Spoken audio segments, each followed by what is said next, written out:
Tough লেগেছে কিনা বলতে পারবো না। হ্যাঁ, ইনিশিয়ালি একটা টাফ ব্যাপার অবশ্যই ছিল, কারণ যেহেতু বাংলা মিডিয়াম থেকে উঠে আসে। অনেকে বলে না যে ল স্কুলে একটু র্যাগিং টাইপ হয়, মানে আমরা যখন পার্সু করতে ঢুকেছি সেই সময় থেকে দাঁড়িয়ে এখন অব্দি আমার সাথে তো অন্তত হয়নি। আমাদের প্রফেশনে এত সংখ্যক মানুষ তো বিলং করে, প্রত্যেকের চ্যালেঞ্জটা কিন্তু একে অপরের থেকে ডিফারেন্ট। যদিও আমি মনে করি আমি এখন অব্দি কিছু জানি না। তোমার বিরুদ্ধে একটা অভিযোগ উঠলো মানে তখনই যে তুমি গিয়ে সেটার এগেনস্টে অভিযুক্ত হিসাবে প্রমাণিত হয়ে গেলে, কোট আনকোট ক্রিমিনাল হয়ে গেলে, তার কোনো মানে নেই। Anybody can commit any kind of offense, and if that person comes to me, then this is my legal responsibility to protect him. আইন বলছে সবার প্রথমে বিচার হবে, তারপরে শাস্তি হবে। আপনি তো পুরুষ মানুষ, আপনার আবার সেক্সুয়াল হ্যারাসমেন্ট কোথায়? ভারতবর্ষের আইন তো মহিলাদের ফেভারি। যখনই এই ধরনের কোনো অভিযোগের গ্রাউন্ড আসে না, তখন হয়ে যান তিনি মহিলা। বিয়ে না করা সব থেকে বেস্ট অপশন। বিয়ে এখন হচ্ছে একটা সুন্দর ব্যবসা। যদি কোনো পুলিশ অফিসিয়ালস দেখেন, যদি দম থাকে যা ইচ্ছা করবেন, আমার কিছু যায় আসে না, যেটা সত্যি সেটাই বলছি। অ্যাডভোকেটদের কাছে এলে না সবাই খুব গরিব হয়ে যায়। থ্যাংক ইউ আসার জন্য। ফাইনালি আমাদের হচ্ছে আজকে। Finally thank you so much তোমাকেও। এতদিন ধরে অনেকবার ট্রাই করেছি, বাট ফাইনালি হলো। হ্যাঁ, ফাইনালি হচ্ছে আমাদের। বুঝতে পারছি আমরা। কারেক্ট। তো কেমন আছো? ফেয়ার এন্ড লাভলি, যেরকম দেখো সবসময় সেরকমই আছি। তো তোমার সাথে আমার বেসিক্যালি ইন্ট্রোডাকশনটা, আমার যেহেতু পডকাস্ট টিমটা অন্যরকমের, তো তোমার সাথেও ওই জন্য একটা অন্যরকমই কনভারসেশনটা আমি করব। তো ফার্স্ট অফ অল কনভারসেশনে যাওয়ার আগে একটু আমরা তোমার আর্লি লাইফে চাই, যে কেমন ভাবে লতে আসলে, যে কেমন ভাবে কি হলো, একটু যদি অডিয়েন্সকে বলো আমাদের। দেখো, টু বি ভেরি অনেস্ট, আমি যখন থেকে আমি স্টুডেন্ট লাইফে, মানে ক্লাস 10-এর মোটামুটি পরপরই একটা প্ল্যানিং ছিল যে ল ডিগ্রিটাকে পারসিউ করবো। এটা আমার খুব শখেরও জিনিস, কারণ ছোটবেলায় অজিত পাজার বাড়িতে যেতাম। অজিত পাজাও আমাদের বাড়িতে আসতেন, এবং উনি যেহেতু বার এট ল ছিলেন, মানে ব্যারিস্টার ছিলেন, তো ওনাকে দেখে কিন্তু আমার প্রথম ইন্সপিরেশন যে না, মানে ঠিক আছে, ল প্রফেশনটাকে অ্যাডাপ্ট করা যেতে পারে। অ্যাজ ইউজুয়াল যা হয় তার পরিপ্রেক্ষিতে দিয়ে উচ্চ মাধ্যমিক দিই, ভালোই ফলাফল হয়, এবং তার পরিপ্রেক্ষিতে দিয়ে লতে আসা, এন্ট্রান্স পরীক্ষা দিয়ে। তো লতে আসার পর মানে টাফ কি লেগেছে, অ্যান্ড তোমার জার্নিটা ল হিসাবে কিভাবে, যখন ঢুকলে কিভাবে হলো? দেখো, টাফ লেগেছে কিনা বলতে পারবো না। হ্যাঁ, ইনিশিয়ালি একটা টাফ ব্যাপার অবশ্যই ছিল, কারণ যেহেতু বাংলা মিডিয়াম থেকে উঠে আসা, এবং সেখান থেকে বাংলা মাধ্যম থেকে উঠে এসে সম্পূর্ণ ইংরেজি মাধ্যমে একটা কনভার্সন, একটু তো স্ট্রাগল থাকে।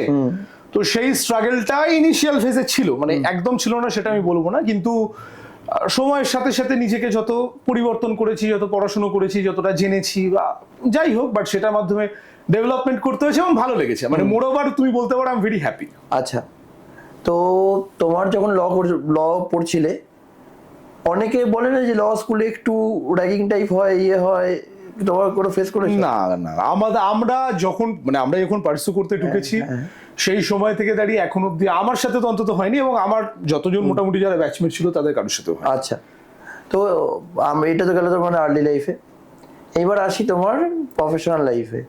তো প্রফেশনাল লাইফটায় চ্যালেঞ্জেস কি কি পাও, যদি একটু আমাদেরকে বলো। আর আমি আসবো, আগে তোমার চ্যালেঞ্জেসটা একটু শুনি, তারপর বাদ বাকিটা আমরা আসবো। দেখো, চ্যালেঞ্জেস এমন একটা জিনিস, সেটাকে না খুব ডিটেলে বলাটা খুব ডিফিকাল্ট। কেন বলছি এটা, মানে এক একজনের ক্ষেত্রে চ্যালেঞ্জের এক এক রকমের পারসেপশন থাকে। মানে যদি ধরো আমাদের প্রফেশনে এত সংখ্যক মানুষ তো বিলং করে, প্রত্যেকের চ্যালেঞ্জটা কিন্তু একে অপরের থেকে ডিফারেন্ট। আমার ইনিশিয়ালি একটু চ্যালেঞ্জ ছিল এই রিজনের জন্য, কারণ ব্যাক সাইডে আমাদের কোনো লয়ার নেই। মানে সেই আমার ঠাকুরদার বাবা বোধহয় ছিলেন এক সময় অ্যাডভোকেট, মানে সেই সময় থেকে দাঁড়িয়ে মানে তথাকথিত যে ব্যাক সাপোর্ট সেটা তো আমি পাইনি। এবার তার জন্য সেখান থেকে একটু টাফ, মানে একটু ডিফিকাল্টিস ছিল, নো ডাউট, সেটা আমি অস্বীকার করছি না, কিন্তু আমার মনে হয় এন্ড মে সব ঠিকই হয়ে যেত। একটা প্রশ্ন, একটা উত্তর দাও তো। যখন কেস লড়ছো, হ্যাঁ ঠিক আছে, কেসের সময় কিভাবে প্রসিডিওরটা হয় তোমাদের, একটু যদি বলো।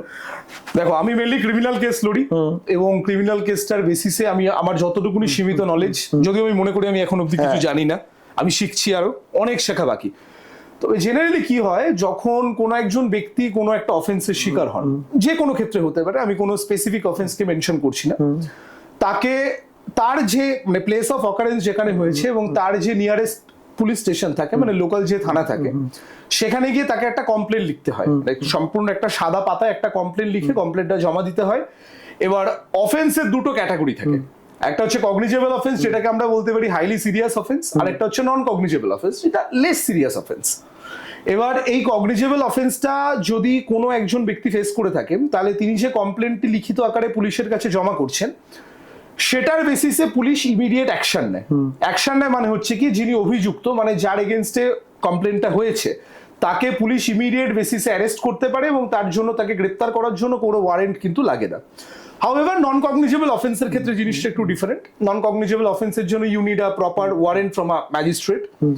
এবার যখন কগনিজেবল অফেন্সে কেউ কোনো অভিযুক্ত যখন গ্রেপ্তার হন, যাকে আমরা ইংরেজি ভাষাতে বলি হচ্ছে অ্যাকিউজড, তিনি যখন গ্রেপ্তার হন, তার গ্রেপ্তার হওয়ার 24 ঘন্টার ভেতরে তাকে কোর্টে প্রোডাকশন করতে হয়। এবার 24 ঘন্টার ভেতরে যখন কোর্টে প্রোডাকশন হলো, সেটার বেসিসে দাঁড়িয়ে প্রসিকিউশনের তরফ থেকে কিছুটা সময় নেওয়া হয়, কারণ চার্জশিটটা জমা দেওয়ার জন্য, এবং চার্জশিট জমা দেওয়ার অবধি পুলিশের কাছে একটা ডিটেল প্রসিডিওর আছে। নতুন যে বিএনএসএস ল এসছে সে অনুযায়ী, বা পুরোনো সিআরপিসিতেও ছিল, একটা ডিটেল প্রসিডিওর আছে। সেই প্রসিডিওরটা মেনটেন করে পুলিশ অফিসিয়ালসটা কি করেন, পুরোটাকে ইনভেস্টিগেট করেন, যে কোনো উইটনেস ছিল কিনা, বা কারো টেস্টিমনি দেওয়া যায় কিনা, বা কোনো রকম ফরেন্সিক উইটনেস বা কোনো রকম ফরেন্সিক এভিডেন্স পাওয়া গেছে কিনা, উইটনেস শব্দটা ভুল বললাম, এইগুলো করে পুলিশ একটা ফাইনাল রিপোর্ট জমা দেন আন্ডার সেকশন 193 অফ বিএনএসএস, যেটা আগে ছিল 173, এবং সেই চার্জশিটটার বেসিসে দাঁড়িয়ে পরবর্তী ক্ষেত্রে মামলার ট্রায়াল শুরু হয়। আচ্ছা, এটা তো গেলাম আমরা এই পার্টটা। এবার আসছি রিয়েল কিছু কিছু কেসেসের উপরে, ঠিক আছে, যেগুলো তুমি হ্যান্ডেল করেছো। তো সেটা আসার আগে একটু জানতে চাই যে যখন তোমরা কেস লড়ো, ঠিক আছে, তো তোমাদের তো ক্রিমিনাল যদি সে হয়ও, ওকে বাঁচাতে হবে, বা যদি না হয় তাও বাঁচাতে হবে। তো এটা বুঝতে পারো কি করে যে ও ক্রিমিনাল সত্যি না ও ইনোসেন্ট, এটাকে বোঝোটা কি করে? প্রথম কথা, এই শব্দটার মাঝখানে একটা ডিফারেন্স আছে। এটা অধিকাংশ ক্ষেত্রে মানুষজন অনেক সময় ভুল করেন, এবং ভুল মানে ভ্রান্ত ধারণার অনেকটা সম্মুখীন। প্রথম কথা হচ্ছে, যখন একজন মানে ব্যক্তির বিরুদ্ধে যখন কোনো একটা অভিযোগ ওঠে, তাকে কিন্তু ডাইরেক্টলি ক্রিমিনাল বলা যায় না। আচ্ছা, তাকে বলা হয় অ্যাকিউজড। আচ্ছা, বাংলা ভাষায় যদি আমি একদম কোট আনকোট তর্জমা করি, তাহলে শব্দটার মানে দ্বারা হচ্ছে অভিযুক্ত। আচ্ছা, অর্থাৎ তোমার এগেনস্ট একটা অভিযোগ উঠেছে, যে তুমি হয়তো এরকম একটা অভিযোগ, বা তুমি হয়তো এরকম একটা কোনো ক্রাইম করেছো। এবার ইউজুয়ালি কমন লোকের পারসেপশন হচ্ছে কি জিনিসটা, যে ফার্স্টেই ধরে নেওয়া হয় যে সেই ব্যক্তিটা হচ্ছে ক্রিমিনাল। অ্যাকচুয়ালি কিন্তু অ্যাকিউজিশন এবং প্রমাণিত হওয়া দুটোর মাঝখানে পার্থক্য আছে। তোমার বিরুদ্ধে কোনো একটা অভিযোগ উঠলো, সাপোজ ধরা যাক ইন্ডিয়ান পেনাল কোডে সেকশন 302 মার্ডার, তোমার বিরুদ্ধে একটা অভিযোগ উঠলো, মানে তখনই যে তুমি গিয়ে সেটার এগেনস্টে অভিযুক্ত হিসাবে প্রমাণিত হয়ে গেলে, বা তুমি যে মানে কোট আনকোট ক্রিমিনাল হয়ে গেলে, তার কোনো মানে নেই। তোমার বিরুদ্ধে একটা কমপ্লেন হয়েছে, সেই কমপ্লেনটার বেসিসে ওটাকে এফআইআর হিসেবে ট্রিট করা হবে, সেটার বেসিসে পুলিশ ইনভেস্টিগেট করবে, ট্রায়াল চলবে, জাজমেন্ট আসবে।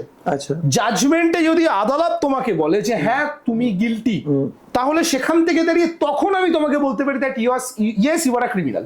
আচ্ছা, কিন্তু ধরো তোমার কোনো ক্লায়েন্ট সত্যি ক্রিমিনাল, তখন তোমায় তাকে বাঁচাতে হবে। ক্রিমিনাল নয়, আমি বারবার করে বলছি, ক্রিমিনাল শব্দটার আপেক্ষিকতাটা কিন্তু অনেকটা বড়। হ্যাঁ, যেটা তুমি বলছো, আমি এখানে বলতে পারি হচ্ছে অপরাধী। হ্যাঁ, অবশ্য যদি বাংলায় মানে কোট আনকোট তর্জমাতে যদি যাই, তাহলে ক্রিমিনালই দাঁড়ায়, মানে মোরালেস ক্রিমিনালই দাঁড়ায়।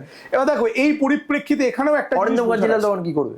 হ্যাঁ, অরিন্দম কাঞ্জিলাল তখন কি করবে? অরিন্দম কাঞ্জিলাল তখন কি করবে যদি সত্যি কেউ কোনো অফেন্স করে আসে? এখানে আমার থেকেও বড় একজন মানে বিখ্যাত একজন ব্যক্তিত্ব ছিলেন মিস্টার রাম জেঠমালানি।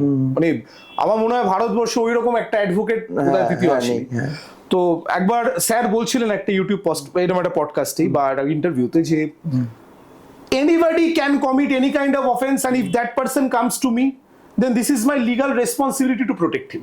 আচ্ছা, এবার সেখানে তুমি বলতে পারো যে মরালিটি বা এথিক্স, এই জিনিসপত্রগুলো, এটা কোনো লিগাল প্যারামিটার নেই যে তুমি কাউকে ডিফেন্ড করতে পারো না। এবার সেখান থেকে দাঁড়িয়ে, যেহেতু স্যার কথাটা বলে গেছেন, আমি স্যারের কথাটাকেই কোট করে তোমাকে বলছি, যদি এরকম কোনো আসে তাহলে সেখানে লড়বো, পরিষ্কার কথা। প্রফেশনাল ফিস দেবে, প্রফেশনাল ফিস পেলে না, কিন্তু আজকে যদি সে ক্রাইমটা করে থাকে, তুমি বুঝতে পারছো সে ক্রাইমটা করেছে না। এখানে আমি প্রথম কথা, বিইং অ্যান অ্যাডভোকেট, আমরা কখনো কিচ্ছু বুঝতে পারি না। যদি আজকে সে এসে বলে, তারপর রিলেটিভ এসে যদি বলে যে আমার এই করেছে, তোমাকে একটু দিচ্ছি, হ্যাঁ করেছে, এবার সেখান থেকে হ্যাঁ করতে হবে, কিছু করার নেই, এটা আমাদের লিগাল রেসপন্সিবিলিটি। এবং শুধুমাত্র তাই না, আমি তোমার থ্রুতেই বলছি, এখানে যতজন জুনিয়র লয়ার যারা এই পডকাস্টটা দেখবে, সবার জন্যই বলা, তুমি যখন জানতে পারছো, মানে ধরো তোমার অ্যাকিউজ তোমার কাছে হয়তো কনফেস করছে যে হ্যাঁ আমি কাজটা করেছি, কিন্তু আপনাকে আমায় প্রোটেক্ট করতে হবে, পরিষ্কার স্পষ্ট কথা, তুমি যদি না দাঁড়াও তাহলে তার জন্য লিগাল এড সার্ভিসেস থেকে লয়ার দেওয়া হবে। আচ্ছা, পরিষ্কার কথা, এখানে আমি ভারতবর্ষের সংবিধান অনুযায়ী প্রত্যেকটা মানুষকে নিজেকে ডিফেন্ড করার অথরিটি আছে। তো সেখানে যদি আমি না দাঁড়াই তাহলে সেখানে লিগাল এড থেকে লয়ার দেওয়া হবে, লড়তে হবে। তাহলে কি আমরা 2012-তে যখন তাজ অ্যাটাক দেখলাম, কাসাবের জন্য তো লয়ার দেওয়া হয়েছে, কিন্তু অ্যাবসলিউটলি আমাদের কি এটা লিগাল সিস্টেমটা কি আমাদের এই জন্য একটু লুফলের দিকে যাচ্ছে, যে এটা আমরা জানি ও ক্রাইম, কিন্তু ওকে আমরা বাঁচাতে তাও তো হচ্ছে। দেখো তাহলে তো হিসেব মতো আমার সংবিধানটাকে চ্যালেঞ্জ করতে হয়, মেন ফ্যাক্টর। হ্যাঁ। কারণ কনস্টিটিউশন বলছে প্রত্যেকটা মানুষের নিজেকে ডিফেন্ড করার অথরিটি আছে। এবার সেখান থেকে দাঁড়িয়ে যদি তুমি মানে ব্যাপারটাকে যদি লুপ হোলের জায়গাতে ধরো, তাহলে এটার থেকেও অনেক বড় বড় লুপ হোল ভারতবর্ষের জুডিশিয়াল সিস্টেমে আছে, এবং এটা তোমাকে অ্যাকনলেজ করতে হবে, তুমি মানো বা না মানো। যেমন আমাদের ভারতবর্ষের যে জুডিশিয়াল সিস্টেম, তুমি যদি খুব ভালো করে খেয়াল করে দেখো, জুডিশিয়াল সিস্টেমটা কিন্তু প্রচন্ড স্লো। মানে যত আমি এরকমও দেখেছি, তুমি একটু আগে বলছিলে না যে মামলার ব্যাপারে, আমি এরকম দেখেছি, POCSO act, protection of child from sexual offences act 2012, সেখানে সেকশন 8 বোধহয়, হ্যাঁ বোধহয় ভুল হতে পারি, না সেকশন 8, সেকশন 8 লোয়েস্ট পানিশমেন্ট হচ্ছে 3 বছর, হাইয়েস্ট পানিশমেন্ট হচ্ছে 5 বছর। মানে পরিষ্কার করে এইভাবে লেখা আছে আইনে, that it shall not be less than 3 years but may extend up to 5 years and shall also be liable to fine। আমি এরকম দেখেছি রিতম, যে একজন ব্যক্তি লোয়েস্ট পানিশমেন্ট 3 বছর, তার 4.5 বছর বিনা বিচারে জেলের ভেতর কেটে গেছে, আর হয়তো 6 থেকে 7 মাস বাকি লোকটার জেল থেকে বেরোতে। তা এটা আরো বড় লুপহোল। কেন লুপহোলটা আমি কথাটা বলছি শোনো, আজ আইন বলছে সবার প্রথমে বিচার হবে, তারপরে শাস্তি। বিচার পেতে তো দেরি হয়। এক্স্যাক্টলি, সবার প্রথমে আগে বিচার হবে, তার পরিপ্রেক্ষিতে দাঁড়িয়ে শাস্তি হবে, এই তো। কিন্তু আমরা অধিকাংশ ক্ষেত্রে অনেক জায়গায় লক্ষ্য করি যে আগে শাস্তি হয়ে গেল, এই যে ঘটনাটা তোমাকে এক্ষুনি বললাম, হাইয়েস্ট পানিশমেন্ট 5 বছর, সেই হাইয়েস্ট পানিশমেন্ট 5 বছরে তার 4.5 বছর জেলের পেছনে কেটে গেল, এখন অব্দি মামলা শেষ হয়নি। অথচ এই মামলাটা যখন লোয়ার কোর্টে চলছিল, সেটাকে চ্যালেঞ্জ করে আমরা হাইকোর্টে গেছিলাম তার বেলের জন্য। বেল রিজেক্ট হয়, সেটা ডিফারেন্ট ইস্যু, আইনগত টেকনিক্যালিটিস থাকবে, তার বেলটা রিজেক্ট হয়, কিন্তু হাইকোর্ট বলে দেন যে 1 বছরের ভেতরে মামলা শেষ করতে হবে।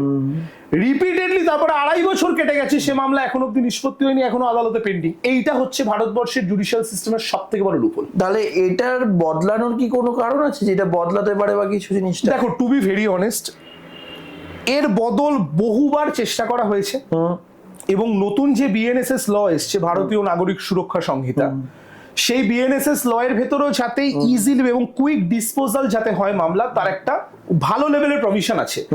কিন্তু দুর্ভাগ্যের বিষয় কি জানো তো, আইনগত জিনিস বইতে থাকা আর আইনগত জিনিস প্র্যাকটিক্যালিটিতে ইমপ্লিমেন্ট হওয়া, দুটো আসমান জমিনের মাঝখানে পার্থক্য রাখে। কিন্তু এই সময়টা যে যাচ্ছে, যারা, আমি আমার অডিয়েন্সকে বলি, এই সময়টা যখন যায়, এটা কিন্তু অনেকটা একটা মানুষদের যারা রিলেটিভ হয়, যারা থাকে তাদের সাথে, তাদের পক্ষে কিন্তু একটা খুব টাফ এন্ড চ্যালেঞ্জিং সিচুয়েশনস থাকে। শুধু কি তুমি রিলেটিভদের জন্য বলছো? যে পার্সেন্ট, আমি তোমাকে আরেকটা পার্সেন্টের কথাটা আমি বলতে, তার পক্ষেও তো অনেকটা টাফ চলছে। আমি তোমাকে আরেকটা উদাহরণ দিই, আমার চোখের সামনে দেখা জিনিসটা, তাই জন্য, কারণ ভদ্রলোকের বাড়ির লোকজন যখন কমিউনিকেট করেন, সে মামলা এখনো চলছে বলে বলছি। নিজের মেয়ে, ওই দেখবে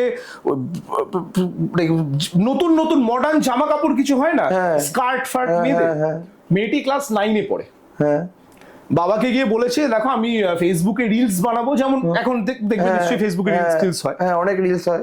এবার সেখানে বলেছে, বাবা আমি এরকম রিলস বানাবো, তুমি আমাকে এরকম একটা শর্ট স্কার্ট কিনে দাও আর একটা নতুন মোবাইল ফোন কিনে দাও, কারণ আমার পুরোনো ফোনটা খুব একটা ভালো নয়, যা হয় আমার একটা নতুন মোবাইল লাগবে।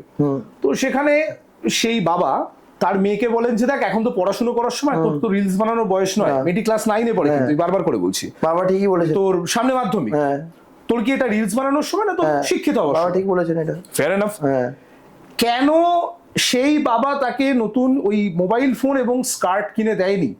তার জন্য সেই মেয়েটি এবং সেই মেয়েটির মা সম্পূর্ণভাবে তার এগেইনস্ট একটা ফলস সেক্সুয়াল হ্যারাসমেন্টের কেস দিয়ে তার এগেইনস্ট একটা কমপ্লেন করেন থানায়, এবং তার বেসিসে ভদ্রলোক অ্যারেস্টে এখন জেল খাচ্ছেন। তাহলে এটা তো, সেই মামলা কিন্তু চলছে এখনো, মামলা কিন্তু এখনো মেটেনি। কিন্তু তুমি লুপহোলের কথা বলছিলে না, এর থেকে বড় লুপহোল রিতম আজ অব্দি ভারতবর্ষের জুডিশিয়াল সিস্টেমে হয় না। আমরা এটা দেখেছি, আমরা অডিয়েন্সরাও এটা মত করবে, যারা ছেলেরা আছে, ছেলে অডিয়েন্স যারা আছে, যারা এটা দেখ হ্যাঁ, আমাদের জন্য কোনো ল নেই, পরিষ্কার আমি ওটাই বলেছিলাম, আমাদের জন্য কিন্তু কোনো ল নেই। ও আজকে যদি মেয়েরা ফলস কেসও দেয়, তাদের কাছে সঙ্গে সঙ্গে কিন্তু তাদেরকে অ্যাকশনটা নেওয়া হয়। আর আমরা যদি ক্রাইমটা নাও করি, আমরা ক্রাইমটা করি, সেটা এটা কেন? আমি তোমাকে একটু আটকাবো, হ্যাঁ, এখানে একটা ছোট্ট উদাহরণ দিচ্ছি। ধরো আমরা যারা বাসে ট্রামে সাপোজ যারা যাতায়াত করি, ঠিক আছে, এবার যাতায়াত করতে গিয়ে কি হয়, যদি ভিড় ভাট্টা থাকে সেখানে কি হয়, একটা শারীরিক স্পর্শ হতে পারে। হ্যাঁ, কারণ বাই চান্স একটা অ্যাক্সিডেন্ট যদি তুমি দেখো বাসে একদিকে পুরুষ দাঁড়িয়ে আছে, উল্টো দিকে নারী দাঁড়িয়ে আছে, এবার তাদের মাঝখানে যে স্পেসটা সেটা অত্যন্ত শর্টেজ, রাইট? এবার সেখানে নারী পুরুষের শরীরে অনেক সময় টাচ হয়, মেট্রোতেও হয়, যদি অত্যন্ত ভিড় থাকে আমরাও লিটারালি ঠেলে গুতি হয়ে যায়, তাই তো? হয়ে যায়। এইবার এই পরিস্থিতিতে তুমি এই সিচুয়েশনটাকে ধরে নাও, একটা ছেলে একটা থানায় গিয়ে একটা কমপ্লেন করলো যে এই প্রবল মেট্রোর ভিড়ের ভেতরে আমাকে একজন মহিলা অশালীনভাবে স্পর্শ করেছেন, তিনি আমার কোমরে হাত দিয়েছেন, অথবা তিনি আমার পেটে হাত দিয়েছেন, বা যে কোনো জায়গায় প্রাইভেট পার্ট টাচ করেছেন, তো সেটা তো সেক্সুয়াল অফেন্স। আমি তোমায় চ্যালেঞ্জ করছি, কোন থানায়, মানে যদি কোনো থানা থেকে তুমি এটা করো, আমি অ্যাসিওর করলাম তোমাকে লোকাল থানা অ্যালাউই করবে না, তোমার এবং সেখানে এরকম জাস্টিফিকেশন আছে, মানে এরকম জাস্টিফিকেশন দেন সেই সমস্ত ব্যক্তিত্বরা, আপনি তো ছেলে, আপনি তো পুরুষ মানুষ, আপনার আবার সেক্সুয়াল হ্যারাসমেন্ট কোথায়? পুরুষ মানুষদেরও সেক্সুয়াল হ্যারাসমেন্ট হয়নি তো। যে কোনো ব্যক্তিকে তার ইচ্ছের বিরুদ্ধে কোন রকম ভাবে অশালীন ভাবে স্পর্শ করাটাই সেক্সুয়াল হ্যারাসমেন্ট আমার কাছে অন্তত। আইন কি বলছে ভারবে যায়, যে কোনো ব্যক্তি যে কোনো ব্যক্তিকে কোন রকম কনসেন্ট ছাড়া যে কোনো ভাবে স্পর্শ করতে পারে না।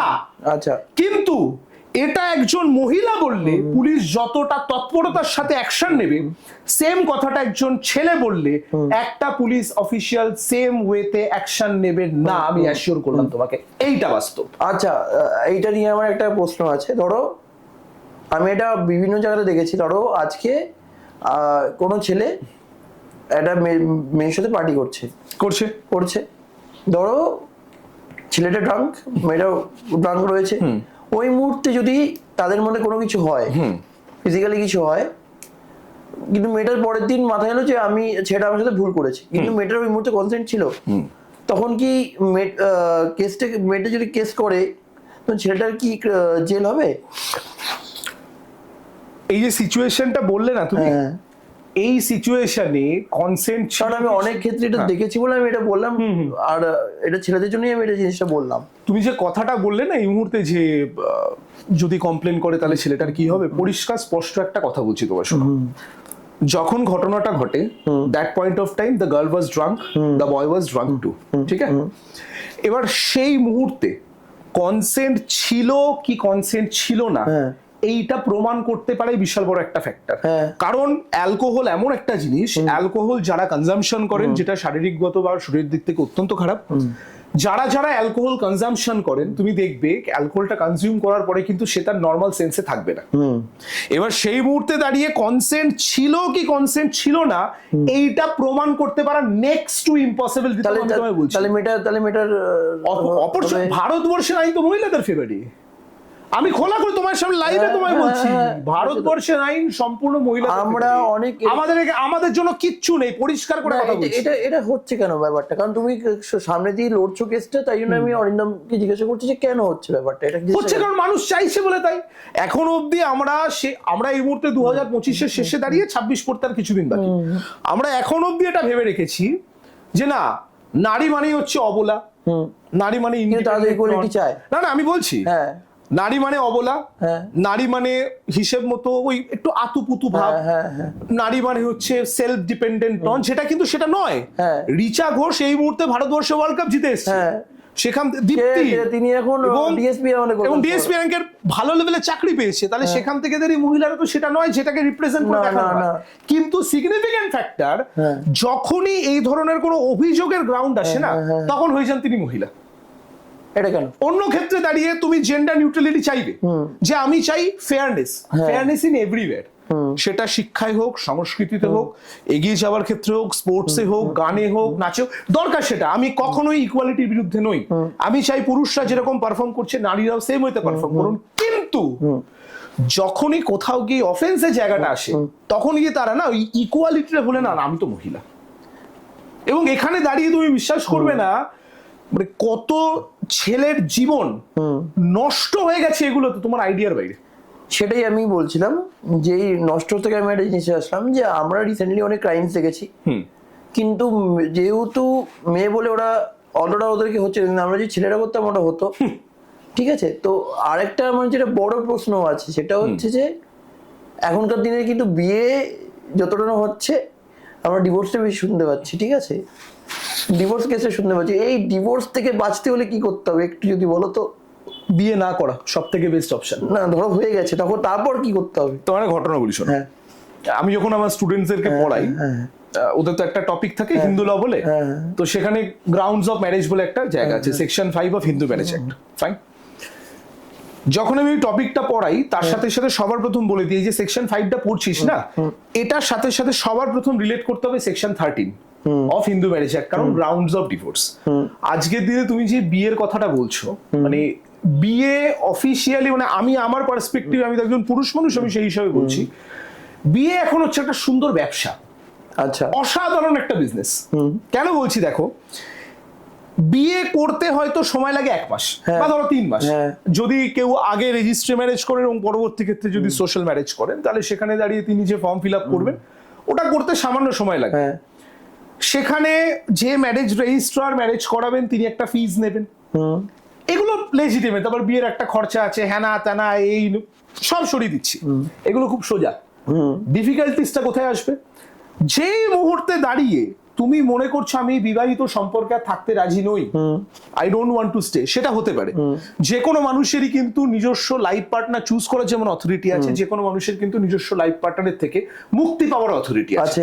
একদম আমি দাসখত লিখে বসিনি যে আমি একটা বিবাহিত সম্পর্কে আছি সেখানে আমি খুশি নই কিন্তু আমাকে বাধ্য হয়ে থাকতে হবে, এটা নয়। টাকাটা বড় আছে, আনফরচুনেটলি আমি এটাতেই ঢুকছিলাম। যেই মুহূর্তে তুমি বিবাহ বিচ্ছেদ চাইতে যাবে, যদি মিউচুয়াল ডিভোর্স হয় তাহলে তো তুমি বেঁচে গেলে, আর যদি সেটা না হয় 498-এ, মানে এগুলো কি বলুন তো, আমি অডিয়েন্সদের কি বলছি, এগুলো কি বলুন তো একটা মানে লুপ হোলস, মানে আঙুর ফল টকের মতো। ফার্স্ট 498-এ হবে তোমার এগেইনস্টে, ঠিক আছে, cruelty by husband and their relatives, এবং সেখানে শুধুমাত্র তুমি একা নও, তোমার বাবা মা যতজনকে ছাড়া তারা মনে করবেন তারা অ্যাকমপ্লিশ। তাহলে ঘরে আমার একটা সিসিটিভি, আমি আসবো, ওটা নিয়েও আসবো। তার সাথে জড়িত হবে ডোমেস্টিক ভায়োলেন্স অ্যাক্ট, যে তুমি আমার এগেইনস্টে ক্রুয়েলটি করেছো, আমাকে মেরেছো, পিটেছো, এই করেছো, গালিগালোজ করেছো। ডাউরি প্রহিবিশন অ্যাক্ট, বিয়ের সময় দেখবে যদি শ্বশুর বাড়ি থেকে ছেলেটি কোনো কিছু পায়, ফ্রিজ, টেবিল, সোনার আংটি, গলার চেন, এই ডাউরিটা মানে এই যে আপনি নিয়েছেন জিনিসটা, আপনাকে ধরা হচ্ছে আপনি পণ নিয়েছেন, এবার হিসেবে ডাউরি তো আলটিমেটলি প্রহিবিটেড ভারতবর্ষে। এই তিনটে বেড়া জাল, মানে এই যে ট্রায়াঙ্গেলটা না, 498-এ ডোমেস্টিক ভায়োলেন্স অ্যাক্ট আর ডাউরি প্রহিবিশন অ্যাক্ট, এই তিনটে ট্রায়াঙ্গেলের মাঝখানে আপনি পড়ে গেলেন প্রথম। তারপর শুরু হবে হচ্ছে আপনার আইনগত খরচা। আচ্ছা, যদি আমি ওইটা না নিই তাহলে আবার কি হবে? আমি আসছি, ওটাও আসছি। ওই যে তিনটে ট্রায়াঙ্গেল আপনি ঢুকে, মানে তুমি একবার ঢুকে গেলে না, তারপরে শুরু হবে তোমার এগেইনস্টে আইনগত খরচা। ফার্স্ট তোমার কাছে তোমার এগেইনস্টে তোমার বউ গিয়ে লোকাল থানায় কমপ্লেইন করলো, তার বেসিসে সেকশন 35 সাবসেকশন 3 অফ বিএনএসএস ল, যেটাকে, এটা অনেকেই হয়তো জানেন না, যেটাকে 41 এর নোটিশ ছিল, লোকাল থানা থেকে তোমার বাড়িতে একটি এরকম সুন্দর নোটিশ আসবে। সেখানে ইনভেস্টিগেটিং অফিসারের নাম থাকবে, যে আপনাকে এই নোটিশটা পাওয়ার 3 দিনের ভেতরে। আচ্ছা, ইনভেস্টিগেশন আমি একটু শেষ করিনি, নালে এই মানে এই জিনিসটা না বলে রেকর্ডটা থাকে। বলো। এই ঘটনার পরিপ্রেক্ষিতে আপনাকে 3 দিনের ভেতর থানায় আসতে হবে। এই মামলার ইনভেস্টিগেশন সংক্রান্ত যা যা যাবতীয় প্রশ্ন আছে সেগুলো আমি আপনাকে করব, এবং সেটার বেসিসে ফার্দার মুভমেন্ট হবে। এইখানে 99.99% লোক অ্যাকচুয়াল ট্র্যাপটা জানে না। আচ্ছা, ট্র্যাপটা কোথায়? এই যে তুমি এই যে মুহূর্তে তুমি লোকাল থানায় গেলে, তোমার যে মামলা হয়েছে, পুলিশ কেস যেটা হয়েছে, সেটার এগেইনস্টে যে ইনভেস্টিগেটিং অফিসার আছে, সেই ইনভেস্টিগেটিং অফিসার তোমাকে ঘুরিয়ে পেঁচিয়ে 1000টা প্রশ্ন করবে, যে কি হয়েছিল বলুন, হ্যাঁ তা হলো তো। আসল গল্পটা শুরু হবে এরপরে। কি গল্প? এটা আমি ক্যামেরার সামনে বলছি, যদি কোনো পুলিশ অফিসিয়ালস দেখেন, যদি দম থাকে যা ইচ্ছা করবেন, আমার কিছু যায় আসে না, যেটা সত্যি সেটাই বলছি। আমাকে করবে না, আমি কোশ্চেন জিজ্ঞেস করছি। না, আমাকেও করতে পারেন, অসুবিধা নেই। যাই হোক, জোকস এবার না করবেন না। এইখানে যেটা শুরু হয়, পুলিশ সেখানে এই যে হাজব্যান্ড ফ্যামিলি, তার তরফ থেকে একটা মোটা অঙ্কের টাকা ঘুষ হিসেবে চায়, এবং বেশ হ্যান্ডসাম একটা অ্যামাউন্ট। ওই হ্যান্ডসাম অ্যামাউন্টটার বেসিসে তিনি একটি রিপোর্ট লিখে দেন যে I am satisfied during this interrogation procedure, যাদের যাদের এগেনস্টে অভিযোগ হয়েছে তারা বেল পেতে পারে। হলো ওই যে নোটিশটা এসেছিল, মানে 41 এর যে নোটিশটা বললাম 35(3) অফ বিএনএসএস, ওই নোটিশটা উনি কমপ্লাইড বলে লিখে দেবেন। ওই নোটিশটা নিয়ে গিয়ে কিন্তু তোমাকে আদালত থেকে বেল দিতে হবে। আচ্ছা, মানে যাদের যাদের এগেনস্টে অভিযোগটা জমা পড়েছে। এই যে তোমার বেল শুরু হলো, তার মানে হিসেব মতো তোমার একটা আইনগত লড়াই এখান থেকে শুরু হয়ে গেল। আচ্ছা, এবং সেখানে ধরো যদি তোমার 6 মাস পরেও ডেট পড়ে আদালতে, অ্যাপিয়ার তো করতে হবে, কারণ ক্রিমিনাল কেসে যদি তুমি অ্যাপিয়ার না করো সেখানে ওয়ারেন্ট হয়ে যাবে, তাহলে তোমাকে অ্যাপিয়ার করতে হচ্ছে, সেখানে একটা আননেসেসারি খরচা। ফলস। এই হচ্ছে ব্যবসার রাস্তা। আচ্ছা, এবার যেটা আমার প্রশ্নটা ছিল সেটা হচ্ছে, ধরো ইনভেস্টিগেটিং অফিসার যারা মেন সাইডে মিলে গেল, অধিকাংশ ক্ষেত্রে যেটা হয়, হ্যাঁ যেটা হয়, কি পরে জানা গেল যে অফিসার মিলিত আছে, তখন মানুষটা কি তার করতে পারে? চাকরি খেয়ে নিতে পারি আমরা, পরিষ্কার কথা। বিং আ লয়ার আমাদের হাত, বা বিং অ্যান অ্যাডভোকেট তুমি সেটাই বলো না কেন, আমাদের হাতে সম্পূর্ণ অথরিটি আছে ক্রস এক্সামিনেশন করে আদৌ ইনভেস্টিগেটিং অফিসার কি ইনভেস্টিগেট করেছে, মানে তারা আদৌ ইনভেস্টিগেট করেছেন কিনা, আমরা কিন্তু তার চুলচেরা বিশ্লেষণ করে ফেলতে পারি। আচ্ছা, এবং দিনের শেষে যদি দেখা যায়, মানে যখন ট্রায়াল একদম শেষ হবে, যে ট্রায়ালটাও বিশাল লেংদি একটা প্রসেস, যদি ট্রায়ালের শেষে দেখা যায় যে সত্যি কথাই যে না অ্যাকচুয়ালিটিতে কিছু ঘটেনি, ঘটানোর চেষ্টা করা হয়েছে, সেই ইনভেস্টিগেটিং অফিসারে কিন্তু চাকরি খেয়ে নেওয়ার মতো ক্ষমতা রাখেন অ্যাডভোকেটরা। আচ্ছা, তোমরা তো কথা বলো, কিন্তু যখন একটা মানুষ তোমাদের কাছে যায়, তোমরা মানুষটাকে এত ডেট দাও, তারিখ পে তারিখ, হ্যাঁ, মানে লোকেরা বলে যে তোমরা তোমাদের পকেটটা একটু ভরিয়ে দিলে, তারপর এটা এই জন্য মানুষ তো অ্যাডভোকেটের কাছে যেতে ভয় পায়, তো মানুষ তো যাবে কোথায়? Well, this is not absolutely correct. এটা কখনো কারেক্টটা কি? কারেক্টটা হচ্ছে জেনারেলি দেখো, যারা আইনটার সম্পর্কে পড়াশুনো করেনি বা যারা আইনটার সম্পর্কে প্রপারলি জানে না, তাদের পক্ষে এই জিনিসগুলো বলতে পারাটা সোজা, যে এতগুলো ডেট পরে, এতগুলো ডেট আমরা পাই কেন, বা এতগুলো ডেটের সময়টা লাগে কেন। যে কোনো ক্রিমিনাল মামলার বা যে কোনো সিভিল মামলার একটা ওভারঅল প্রসিডিওর আছে, এবং সেই প্রসিডিওরটা এখানে যদি আমি ডিসকাস করতে বসি বোধহয় 3 ঘন্টা তো এপিসোডটা শেষ হবে না। এবার সেখানে কি হয়, যখন এই প্রসিডিওরগুলোকে আমরা কোর্টের সামনে ইনিশিয়েট করতে যাই, হয়তো দেখা গেল একদিন জাজ আসেনি, আচ্ছা, অথবা হয়তো দেখা গেল যে আদালতে একদিন কোনো আইনজীবী মারা গেছেন। এবার সেখান থেকে দাঁড়িয়ে এই লুপহোলসটা তৈরি হয়, এবং এটা আরো বড় ফ্যাক্টর, হয়তো দেখা গেল একদিন প্রসিকিউশন আসেনি, মানে পাবলিক প্রসিকিউটর যিনি তিনি হয়তো অ্যাবসেন্ট আছেন, অথবা হয়তো দেখা গেল কোনো একদিন ডিফেন্স লয়ার, মানে যেটা আমি মেনলি প্র্যাকটিস করি ডিফেন্সে, ডিফেন্স লয়ারের হয়তো শরীর খারাপ, আরে ভাই সেও তো মানুষ, দিনের শেষে উই অল আর হিউম্যানস।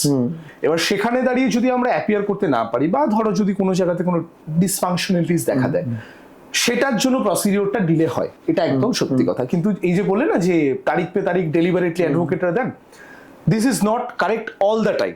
হ্যাঁ, তবে এটাও ঠিক কথা, এরকম আমি দেখেছি, ইনফ্যাক্ট এই জাস্ট কিছুদিন পরে মামলাটার হিয়ারিং আছে, একটা ম্যাট্রিমোনিয়াল সুট, মানে ডিভোর্স কেস, সেখানে এটাও দেখেছি, মানে দেখো একটা ঘটনার তো দুটো সাইড হয়, তোমাকে যেমন হেডটা জানতে হবে, তোমাকে টেলটাও জানতে হবে। আমি এরকমও দেখেছি 2 বছর ধরে একটা ম্যাট্রিমোনিয়াল সুট পেন্ডিং কোর্টের সামনে, মক্কেল আসছেন, অ্যাডজয়েন্টমেন্ট নিচ্ছে অ্যাডভোকেট, ডেট এক্সটেন্ড হয়ে যাচ্ছে, এবং করতে করতে করতে করতে প্রায় আমি তোমায় বলছি ধরো 2 বছরের বেশি কেটে গেছিল মামলাটা। এই জাস্ট সামনেই হিয়ারিং আছে 2-3 দিন পরেই বোধহয়, নেক্সট উইকে। যখন ভদ্রমহিলা আমার কাছে এলেন, মানে পুরো মামলার সব ডিটেল ডকুমেন্ট সব নিয়ে এলেন, তা আমি ওনাকে বললাম যে আচ্ছা আপনি তো কোর্টে প্রত্যেকদিন প্রেজেন্ট হয়েছিলেন।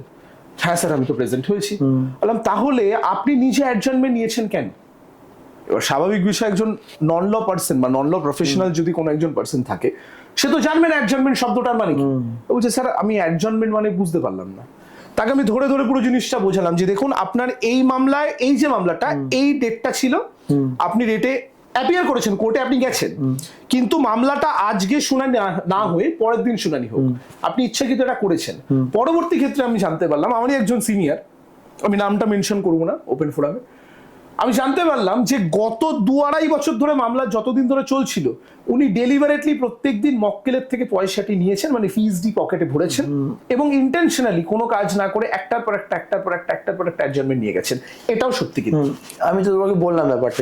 এটা হয়, দেখ সবাই সর্বক্ষেত্রে দাঁড়িয়ে যে খুব ফেয়ার প্র্যাকটিস করে তার কোনো মানে হয় না, আনফেয়ার প্র্যাকটিসও কিন্তু একটা পার্ট।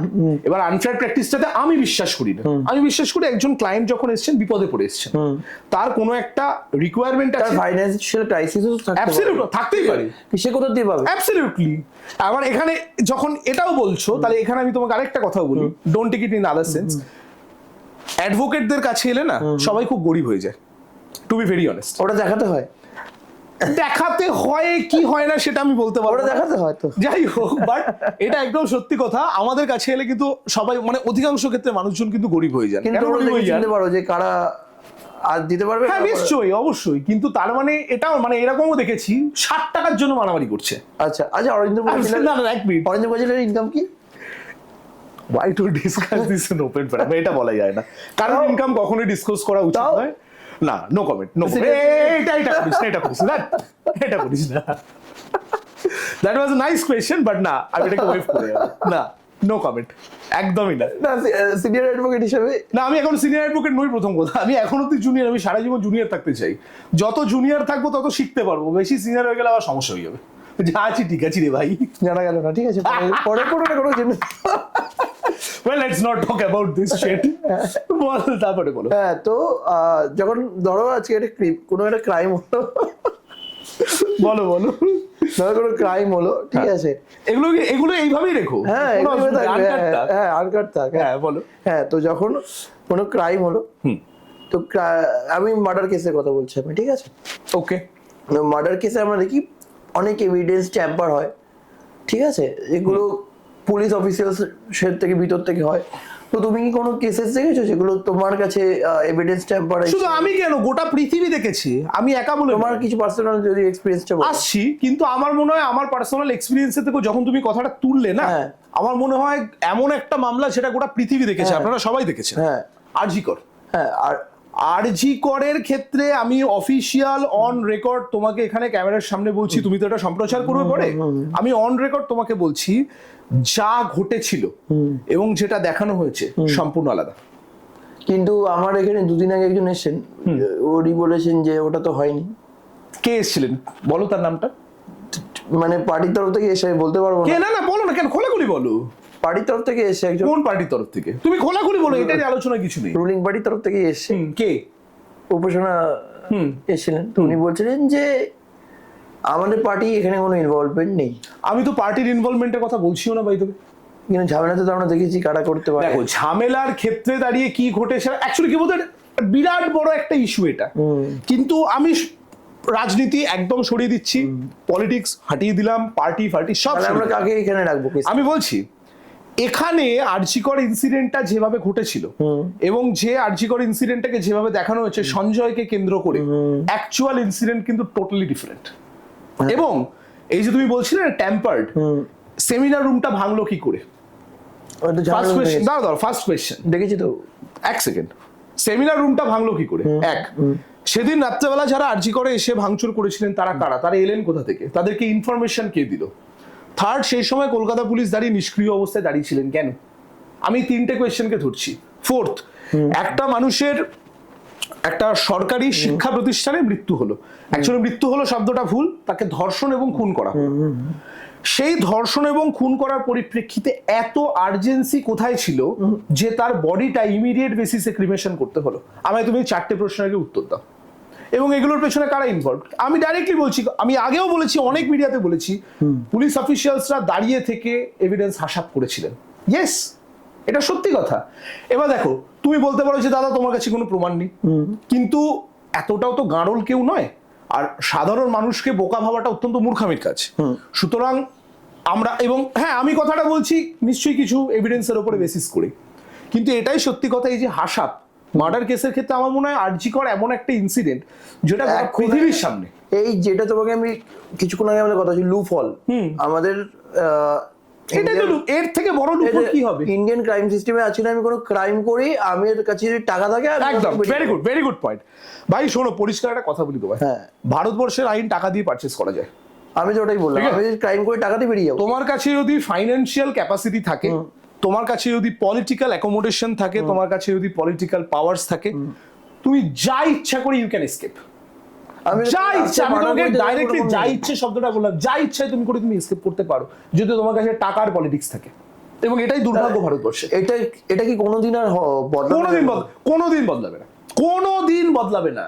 যেখানে বাবরি মসজিদের মতো ইনসিডেন্টই মেটেনি। আমরা আমেরিকাতে যদি ক্রাইম করতে যাই, আমাদেরকে তো একটা যদি পকেট কাটি, আমাদেরকে জেলে। আমেরিকা, তুমি জাপানের এক্সাম্পল ধরো, বা সবথেকে বেস্ট হচ্ছে তুমি ইউএই এর এক্সাম্পল ধরো। দুবাইতে তো হাত ক্রাইম করে দেখো না তুমি, দুবাইতে তো হাত কেটে দেয়। এক্স্যাক্টলি, একটা তুমি ক্রাইম করে দেখাও ওখানে।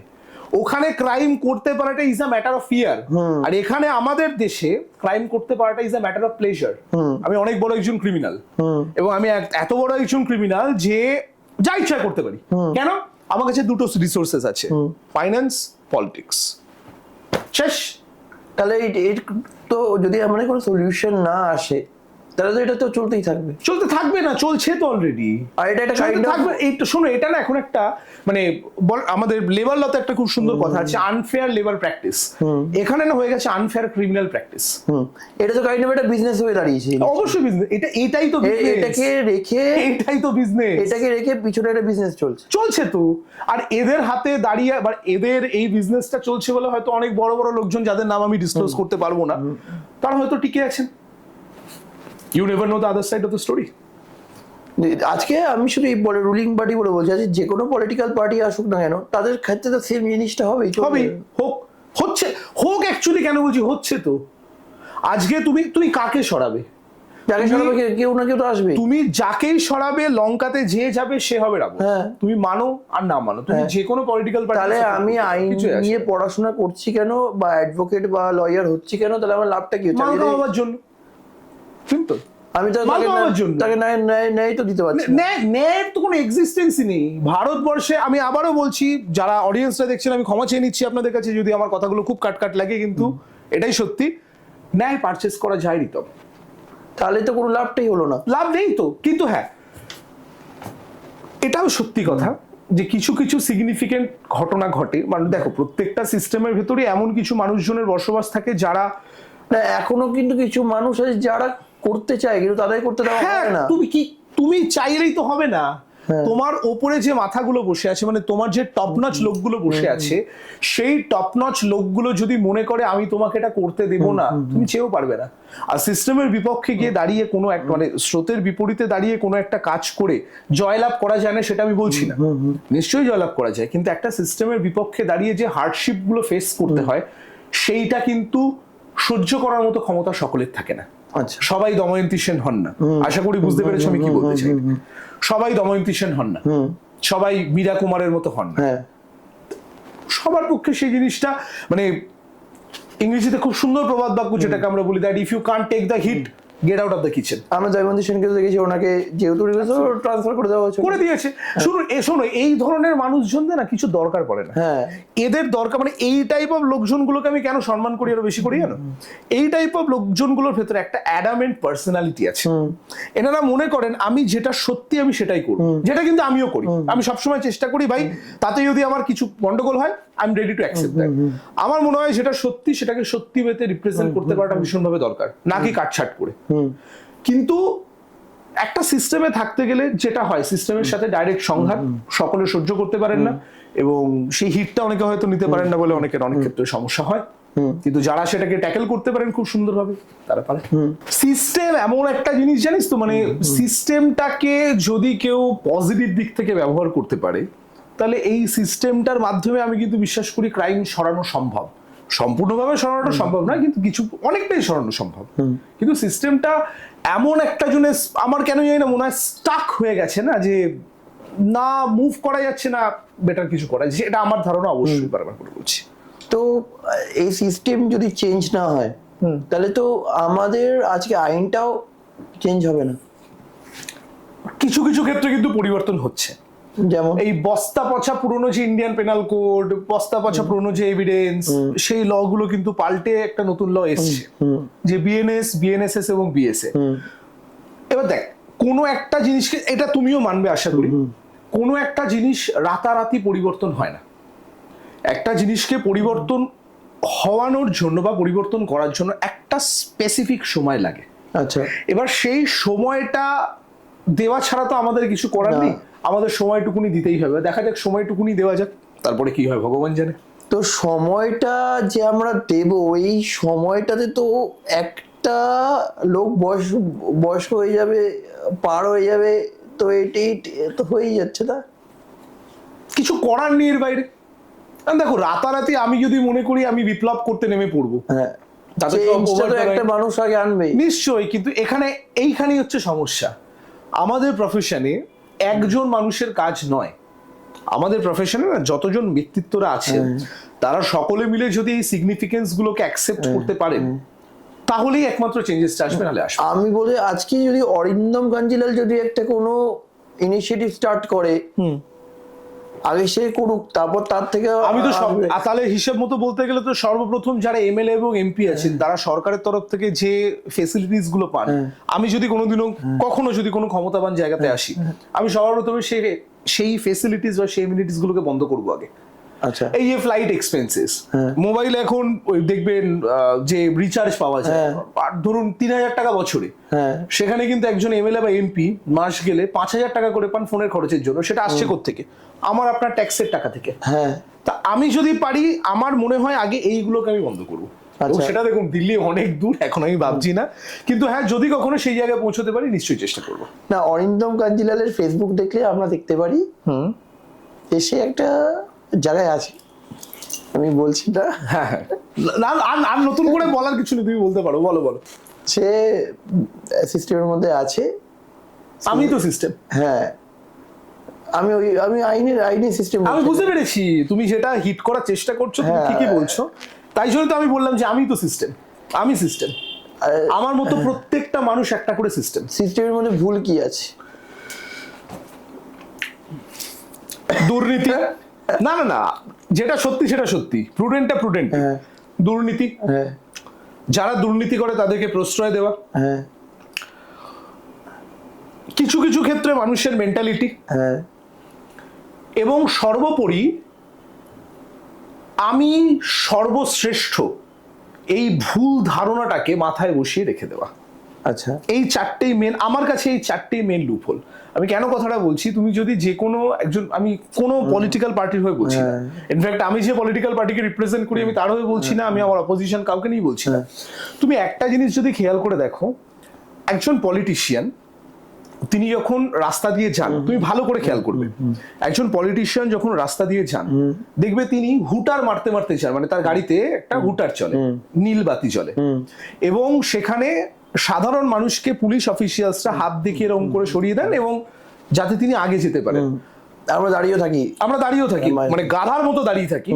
আমার সব থেকে বড় ফ্যাক্টর, আমার সেই দাঁড়ানো যদি আমরা থাকি, আমাদের কোনো পার্সোনাল কাজ হতে পারে, দেরি হতে পারে, আমি তাও যাচ্ছি না। আমার মেন বক্তব্য হচ্ছে, একজন সাধারণ মানুষের ভোটে জেতা নির্বাচিত জনপ্রতিনিধি, তিনি কেন সাধারণ মানুষের তুলনায় এক্সট্রা ফেসিলিটি পাবেন?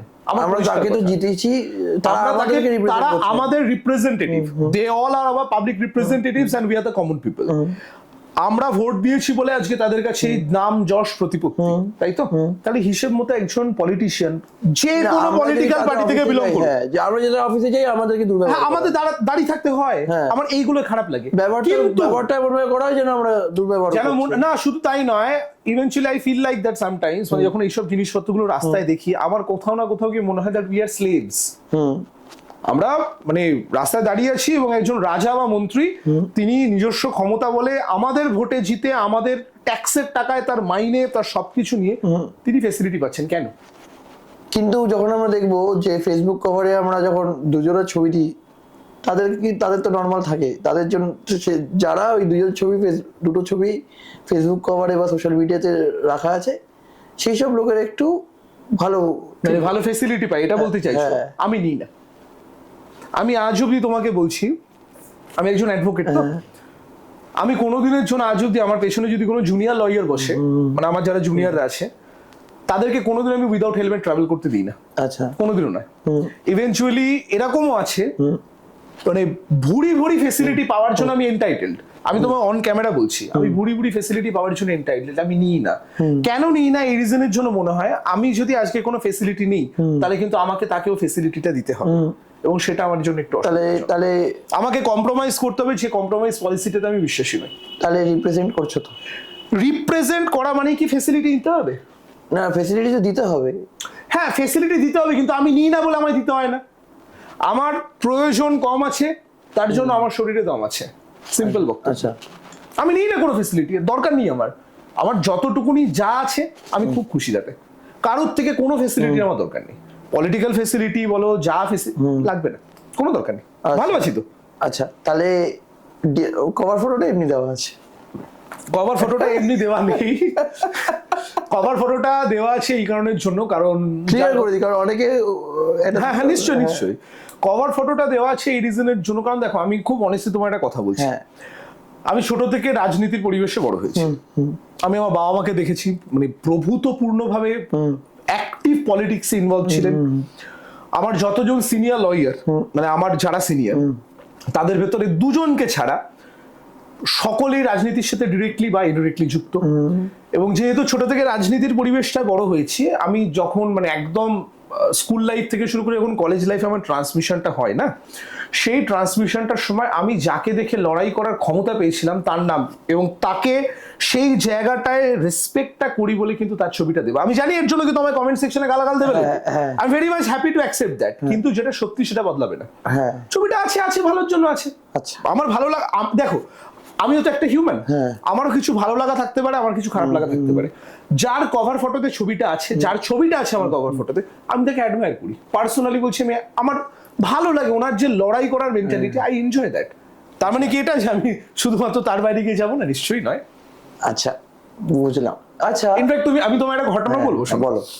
মানে এই যে তুমি কভার ফটো নিয়ে বললে, এটা নিয়ে আগেও আমি অনেক মিডিয়াতে বলেছি এবং তার জন্য অনেক জায়গাতে অনেকে ক্রিটিসাইজ করেছে। আমার অন্যতম প্রিয় রাজনীতিবিদের নাম কিন্তু মিস্টার বুদ্ধদেব ভট্টাচার্য। আচ্ছা, খুব অনেস্টলি বললাম। যদিও আমি বামপন্থাতে বিশ্বাস করি না, লেফটিজমে আমার কোনোদিনই বিশ্বাস ছিল না। উনি মানুষটা অন্যরকম ছিলেন। শুধু মানুষ নয়, একটা যারা রাজনীতি করে না করে ওনাকে তারা ভালোবাসে। শোনো, অতি বড় বামপন্থী বিরোধীরাও ওনাকে ভালোবাসে। মানে ইভেন্টুয়ালি তার ভেতরে তো আমি আছি একজন। আমি অতি বড় বাম বিরোধী হয়ে তোমাকে বলছি, ওই রকম একটা সোনার মতো মানুষ আর আসবে না গোটা পৃথিবীর ইতিহাসে বিরল। মানে বাংলা তো, বাংলার কথা ছেড়ে দাও, আমি গোটা ভারতবর্ষ সরিয়ে দিচ্ছি, গোটা ওয়ার্ল্ডের কথা বলছি, সোনার মতো মানুষ আর আসবে কোনোদিন আসবে না। মানে আমি আবারও কিন্তু বলছি, লেফটিজমে আমার কোনো বিশ্বাস নেই, আমি ওনার পলিটিক্যাল ইডিওলজিতে বিশ্বাস করি না, কিন্তু এটা বলছো কি কভার ফটোর জন্য? না, এটা বলছি কভার ফটোর জন্য নয়, এই রিজনের জন্য, কারণ যে রাজনৈতিক দলটাকে মিস্টার ভট্টাচার্য রিপ্রেজেন্ট করতেন, আমার সাথে সেই পলিটিক্যাল ইডিওলজি কোনোদিন ম্যাচ করেনি, টু বি ভেরি অনেস্ট। কিন্তু অ্যাজ অ্যান ইন্ডিভিজুয়াল যদি তুমি দেখো, বুদ্ধদেব ভট্টাচার্য ওই লোকটার মতো অনেস্ট তুমি আমাকে গোটা পৃথিবীতে একটা পলিটিশিয়ান দেখাও। আজকে ওই লোকটা যেভাবে চলতো রাস্তা দিয়ে, এখন কোনো মিনিস্টারকে দেখা যায় না যে ওনার মতো চলতে। এখন ছোট ছোট যারা আছে তাদের মনে হয় তাদের মিনিমাম দুটো স্করপিও। আমি বলছিলাম না তোমাকে একটু আগে যে আমার এই জিনিসগুলোতে অসুবিধা আছে। আমি ফেসিলিটিস পাচ্ছি, ঠিক আছে, facilities is a part of life, কিন্তু অবভিয়াসলি, কিন্তু তুমি কখনো মানে ওই লোকটার সাথে তুমি কম্পেয়ার করতে পারবে কোনো পলিটিশিয়ানের না। এক্স্যাক্টলি, কেন বলো তো? লোকটা মানুষ কি বলুন, মানে মানুষ কি বলতো, মানে একজন ছোট ফ্ল্যাটে থাকতেন, শুধু আমি সব সরে দিলাম, হ্যাঁ, কিন্তু আমাদের মুখে মানে যিনি বলেন যে থাকেন, বাট ওনাকে দেখেছি থাকতে, আমরাও দেখেছি, এটা আমি অস্বীকার করব না। এখনকে কালীঘাটে দেখতে পাওয়া যায় না না না না, এরকম কোনো ব্যাপার নেই, একদমই নয়। এটা বললে আমি, এটা তুমি কন্ট্রোভার্সির জন্য বলতেই পারো, that's a part of your profession, but না, সেটা নয়। কিন্তু আমি দেখেছি বলে বলছি তোমায়, মানুষ কিন্তু মিনিস্টার হোক বা একজন ক্ষমতাশীল ব্যক্তি, তার থেকে এই সহজ সরলতাটাই এক্সপেক্ট করে। এই সহজ সরলতার জায়গাটা ছিল বলে কিন্তু মানুষটা মৃত্যুর এতদিন পরেও এখন অব্দি আমাদের ভেতরে আছে। সেটা কি এই পার্টির লোকদের, কভার ফটো পার্টিদের লোকদের কি কম আছে?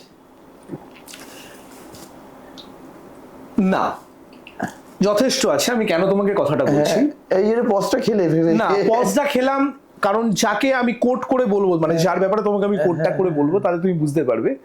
পার্থ ভৌমিক, সাংসদ, হ্যাঁ, আমার সাথে খুব ভালো সম্পর্ক, মানে ব্যক্তিগত স্তরে। কারণ পার্থ ভৌমিক থিয়েটার করতেন, আমার বাবাও থিয়েটারের সাথে অনেক মানে দীর্ঘ বছর ধরে জড়িত।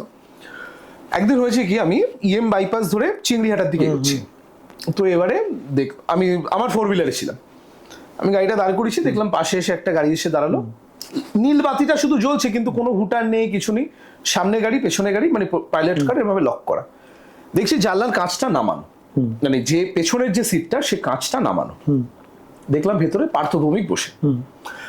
যেহেতু পরিচিত, আমি কাঁচটা নামিয়ে জিজ্ঞেস করলাম যে তুমি আর্জেন্সিতে আছো নিশ্চয়ই, তাহলে তুমি হুটারটা মেরে বেরিয়ে যাও, সব থেকে ভালো, তা তুমি তো এই ক্ষমতাটা আছে, দেখো সবাই দাঁড়িয়ে আছে, আমি কি একা হুটারটা মেরে বেরোতে পারি? এটা কি খুব ভালো দেখাবে? আর আমি তো হুটার ইউজ করি না, আমি একটু দাঁড়িয়ে থাকবো। এটাও এক্সাম্পল। যে এক্সাম্পলটাকে আমি মনে করি, তুমি স্বামী বিবেকানন্দর এক্সাম্পলটাকে যদি তুমি মনে করো আমি রিয়েলিটিতে ইমপ্লিমেন্ট করব, তাহলে তার জন্য রাজনীতি দরকার পড়ে না, মানুষের ব্যক্তিগত জীবনটাই না।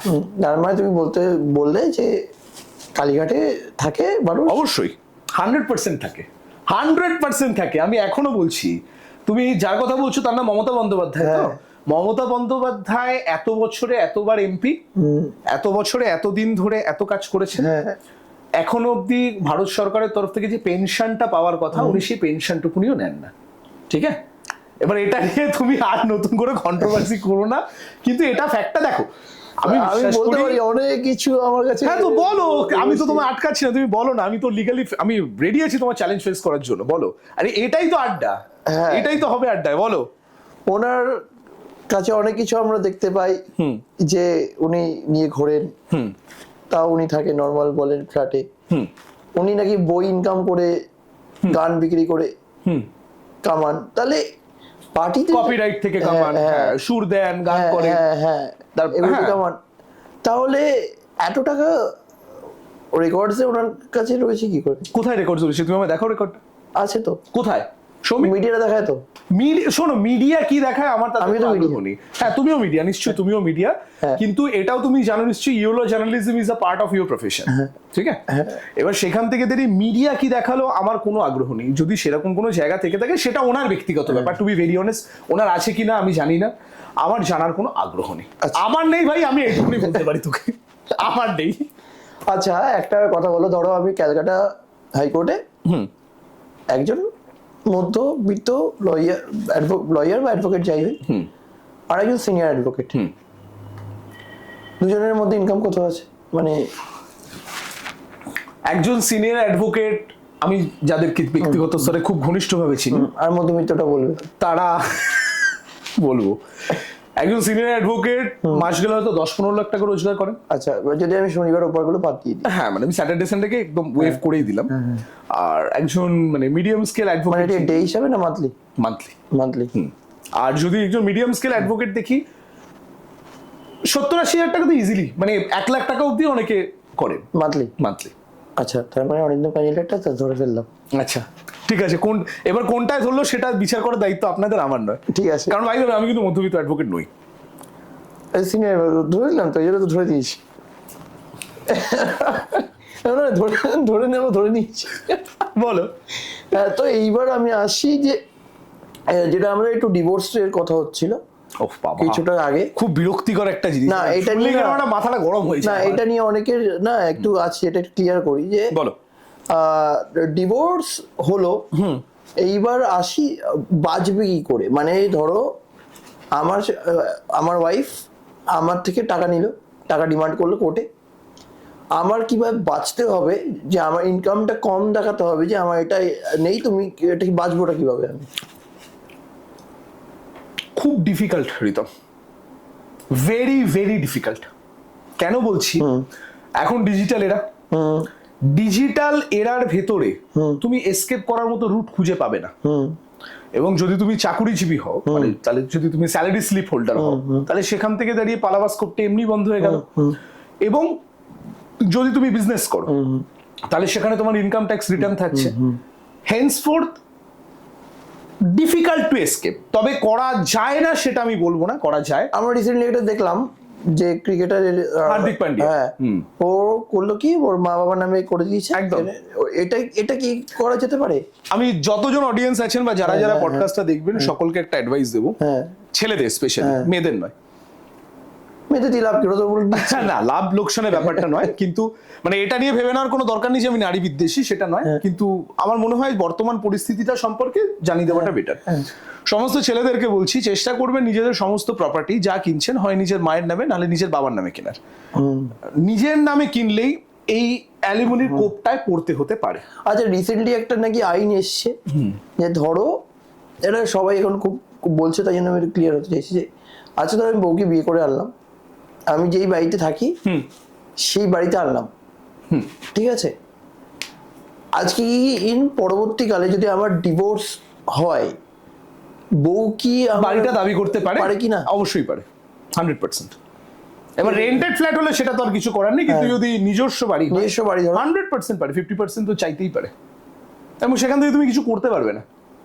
কিন্তু এটা কেন? আমি তোমাকে আরেকটা কথা বল। এটার পরিপ্রেক্ষিতে তুমি এই কোশ্চেনটা রেজ এটা করলে যদি তো বাঁচতে চাই কিভাবে করা যেতে পারে? অপশন নেই কোনো, you don't have any option. ওই যে বললাম তাহলে ভারতবর্ষে কুড়ে ঘরে দুটো কথা হবে। হ্যাঁ হবে। আমি তোমাকে এই প্রসঙ্গে একটা কথা বলছি, শোনো, আমি নামটা মেনশন করব না। বাংলার যে রুলিং পার্টি, সেই দলেরই তিনি একজন অধুনা সাংসদ ছিলেন, মেম্বার অফ পার্লামেন্ট, এখন আছেন কিনা জানি না, কারণ ওনার বোধহয় বর্তমানে মাথা ফাতা খারাপ হয়ে গেছে। আর খুব বিখ্যাত গায়ক, মানে অত্যন্ত বিখ্যাত গায়ক, পণ্ডিত ব্যক্তিত্ব, শিক্ষিত ব্যক্তিত্ব, তাদের ভেতরে মানে প্রথিতযশা শিক্ষিত ব্যক্তিত্বদের ভেতরে বলা যেতে পারে একদম one of our finest person, এবং ওনার গান অনেক ভালো ভালো ছবিতে ইউজও হয়েছে। প্রথমে তিনি হিন্দু ছিলেন, পরবর্তী ক্ষেত্রে তিনি ইসলামে কনভার্ট করেন, এবং তার যখন সেই বিবাহটি বিচ্ছেদ হয়, এটা আমি তার মুখ থেকে সামনাসামনি তার ড্রয়িং রুমে বসে শুনেছি বলে তোমায় বলছি, তার যে এক্স ওয়াইফ ছিলেন, সেই এক্স ওয়াইফকে একটা মোটা অঙ্কের একটা টাকা এবং একটা 3 BHK ফ্ল্যাট অ্যালুমিনি হিসেবে দিতে হয়েছিল। এই ইনফরমেশনটা অনেকেই হয়তো জানেন না, কিন্তু জেনে নিন এবারে। সুতরাং তাকে মানে তিনি যখন এসকেপ করতে পারলেন না, তুমি কিন্তু নস্যি। তাহলে এইটার চেঞ্জ তো কোনোদিন কি আসবে? হবে না, ভারতবর্ষের ক্ষেত্রে হবে না, আমি তোমায় লিখে দিলাম, হবে না। যতদিন এই মানসিকতার অ্যাপ্লিকেশন থাকবে, পারবো না আমরা চেঞ্জ করতে চাই। আমরা তো বলছি বারবার করে, তুমি এই বলছো, কত ছেলে আছে জানো মেইনটেনেন্সের টাকা দিতে পারে না বলে, মানে বউ 125 মামলা করেছে, মেইনটেনেন্সের টাকা দিতে পারে না বলে তিনি জেলের ভেতরে পড়ছেন, এরকম ছেলে আছে। অথচ মানে ভালোবেসে বিয়ে করেছে, লাভ ম্যারেজ, অ্যারেঞ্জ ম্যারেজ হলে that might be a different issue. Love ম্যারেজে ওয়াইফ মাস গেলে 10,000-15,000 টাকা করে মেইনটেনেন্স দাবি করেছে, অথচ ছেলেটা তো কাজ করে 6,000 টাকা। এখন আমরা দেখছি এই জিনিসটা কিন্তু বেড়েছে, আরো বাড়বে। এটা বেড়েছে বলে না, আরো বাড়বে। করার কোনো একটা হয় না বেস্ট অপশন, আমি তো বলছি বিয়েই করো না, বেস্ট একদম। এবার দেখো, তোমার যদি don't take me in other sense, if you need a physical need, সেই ফিজিক্যাল নিডকে রিট্রিভ করার অনেক রাস্তা আছে, কিন্তু তার জন্য বিবাহিত সম্পর্কের ভেতর থেকে, বিবাহিত সম্পর্কে নিজেকে এন্টাইটেলড করে একটা বাস বড় সড়ো রেডি করে ফেলা, হবেই বলছি না, হতেও তো পারে, তো সেটাকে রেডি করে ফেলার ভেতরে কোনো ক্রেডিট নেই। যার জন্য তুমি দেখবে এখনকার দিনে কিন্তু যারা আমাদের জেনারেশন বা আমাদের যারা পরের generation, they don't want to get married, বলছে স্যার আমরা লিভ ইন করবো। এবার লিভ ইনেও একটা চাপ থাকে। আচ্ছা, লিভ ইন হলো, ঠিক আছে, তাদের ওখান থেকে ধরো একটা বাচ্চা হলো, প্রপার্টি পাবে, সেটার বাট বিয়ে করলো না, করলো না, বাচ্চাটাকে লেজিটিমেট হিসেবেই ধরা হবে। আচ্ছা, এবং সেটার পরিপ্রেক্ষিতে একটা ভালো ওই মানে সে প্রপার্টি পাওয়ার জন্য কিন্তু এন্টাইটেলড। এবার এখানেও তো একটা প্রবলেম, যে আলটিমেটলি কিছু করলাম না, কোনো লিগ্যালিটি নেই, তাহলে সমাজ কিভাবে নেবে, বা সমাজের চোখে আমার ভূমিকা কোথায়? সমাজের চোখে ভূমিকা এমনিতেও থাকলো না, that's there comes the ultimate issue. আচ্ছা, best advice, don't get married. পয়সা জমাও, পয়সা জমিয়ে একদম যা ইনকাম করছো জমাও, জমিয়ে গোটা কান্ট্রি ঘুরে বেড়াও। না, আমার একটা প্রশ্ন আছে, ধরো আমার বিয়ে হলো, ঠিক আছে, আমার ওয়াইফ এর আরেকজনের বেবি আছে, ঠিক আছে, বুঝলাম, আমি প্রশ্নটা বুঝলাম। মানে তোমার বিয়ে হলো, আমার যে ওয়াইফ, আমি জানি না তার আমার অবর্তমানে সে কারোর সাথে ফিজিক্যাল হয়েছিল, সেখান থেকে তার একটা বাচ্চা হবে, তোমার লায়াবিলিটি নিতে হবে। কোর্ট তো বলে দিয়েছি কিছুদিন আগে জাজমেন্ট। তাহলে তো নিজের ঔরসজাত সন্তান যদি নাও হয়, অন্য কারুর যদি সন্তান মানে অন্য কারুর দ্বারা যদি ওয়াইফ প্রেগনেন্ট হন এবং যদি তার বেবি হয়, সে বাচ্চার দায়িত্ব নিতে হবে তো তোমাকে। তাহলে আমাদের ভারতবর্ষের আইন পুরোটা মহিলাদের ফেভারে, মহিলাদের তাহলে আইন মানে আমরা বুঝি সমান সবার জন্য। আইন সমান নয় তো, আইন পয়সা ফেললে সমান। আইনের অত সময় নেই বাবু। আইন সমান তখনই তোমার জন্য যখন তুমি মাল খরচা করতে পারবে। পয়সা রোকরা ফেলো, আইন তোমার পেছনে একদম তোমার সাথে কাজ করবে। ফেলো না, তুমি পয়সা ফেলে দেখো না, যে কোনো রকমের ইনভেস্টিগেশনকে তুমি চেষ্টা করো না একবার, কায়দা করে একটু গল্প শেষ। আচ্ছা, তবে তোমার জন্য সমান। আচ্ছা, যাদের কাছে পয়সা নেই তার মানে তাদের কোনো তাদের জন্য অস্তিত্ব নেই, পরিষ্কার। এটা তো শুধু মানে আইনের জন্য নয়, লাইফের ক্ষেত্রেও। If you don't have any money, nobody gives a damn care about you, whatever you are doing, what you are doing, কিচ্ছুর কারোর যায় আসে না। আইনের ক্ষেত্রে জায়গাটা আরো বেশি, কারণ এই যে আদালত, এই আদালত জিনিসটাকে যতটা আমি অ্যাজ অ্যান অ্যাডভোকেট আমি তোমাকে বলছি, আদালত জিনিসটাকে যতটা অ্যাভয়েড করা যায় না তত ভালো। কারণ এই চক্রব্যূহে যে একবার পড়েছে সে সারা জীবন ঘুরে গেছে, বেরিয়েছে হয়তো 20 বছর পরে, 30 বছর পরে। আচ্ছা, অ্যাডভোকেটটা কি, আমি যেটা বলছি, অ্যাডভোকেটটা কি আরো বেশি টানে? কিছু কিছু অ্যাডভোকেট টানেন, কিছু কিছু অ্যাডভোকেট টানেন না। আমি যেমন চেষ্টা করি তাড়াতাড়ি ঝামেলা মেটানো। আচ্ছা, তাতে কি বলতো, একটা দিক থেকে মেন্টাল রিলিফটাও থাকে।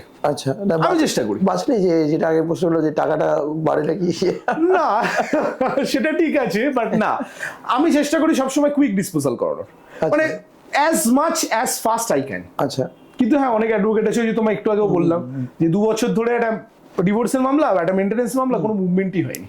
আচ্ছা, এবার আমি এটা সিভিলে আসি একটুখানি। বলো। সিভিলে কি কি চ্যালেঞ্জেস থাকবে আমাদের মানুষ একটু যদি বলো। টু বি ভেরি অনেস্ট, আমি খুব একটা সিভিল করি না, যার জন্য আমার পক্ষে অ্যাপ্রোপ্রিয়েট আনসার দিতে পারাটা খুব ডিফিকাল্ট। তবে একটা জিনিস কি, civil law is very boring ল।